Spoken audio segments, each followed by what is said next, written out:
tentang pengantar subnetting. Subnetting adalah teknik untuk membagi satu jaringan IP yang besar menjadi beberapa jaringan yang lebih kecil, disebut subnet. Ini memungkinkan pengaturan dan manajemen jaringan yang lebih efisien serta meningkatkan keamanan dan performa. Tujuan subnetting yang pertama, meningkatkan efisien. Subnetting memungkinkan pengalamatan yang lebih terorganisir dan alokasi sumber daya yang lebih optimal. Yang kedua, peningkatan keamanan. Subnetting memisahkan lalu lintas jaringan dan membatasi akses ke segmen yang berbeda. Ketiga, skabilitas. Subnet memudahkan perluasan jaringan dengan menambah subnet baru tanpa mengacaukan pengalamatan.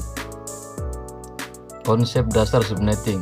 Alamat IP. Setiap perangkat di jaringan memiliki alamat IP unik yang terdiri dari 4 oktet. Yang kedua, subnet mask. Subnet mask menentukan bagian dari alamat IP yang mengidentifikasi subnet dan host. Ketiga, prefix leg menunjukkan jumlah bit yang digunakan untuk mengidentifikasi subnet. Pembagian alamat IP. Yang pertama, subnet ID, bagian dari alamat IP yang mengidentifikasi subnet tidak dapat digunakan oleh host.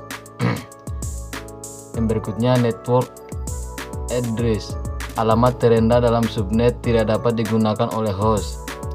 Selanjutnya, broadcast address, alamat tertinggi dalam subnet digunakan untuk mengirim pesan ke semua host di subnet. Yang berikutnya, host address, alamat yang dapat digunakan oleh host dalam subnet.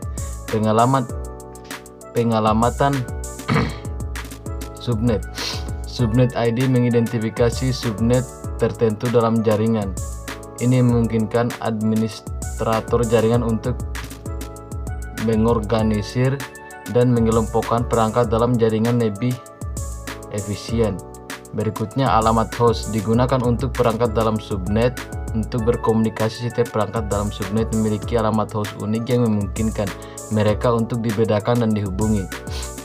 Berikutnya, alamat broadcast digunakan untuk mengirim pesan ke semua host dalam subnet. Alamat broadcast memungkinkan komunikasi efisien ke semua perangkat dalam subnet. Manfaat subnetting. Yang pertama, pengalamatan terorganisir. Subnetting memungkinkan pengalamatan yang terorganisir dan alokasi sumber daya yang lebih optimal. Yang kedua, keamanan yang ditingkatkan. Subnetting memisahkan lalu lintas jaringan dan membatasi akses ke segmen yang berbeda. Skabilitas jaringan subnet memudahkan perluasan jaringan dengan menambah subnet baru tanpa mengacaukan pengalamatan. Yang terakhir, kesimpulan dan saran. Subnetting adalah teknik penting dalam pengelolaan jaringan modern yang kompleks. Dengan memahami konsep dasarnya dan menerapkannya dengan tepat, Anda dapat meningkatkan efisiensi, keamanan, dan stabilitas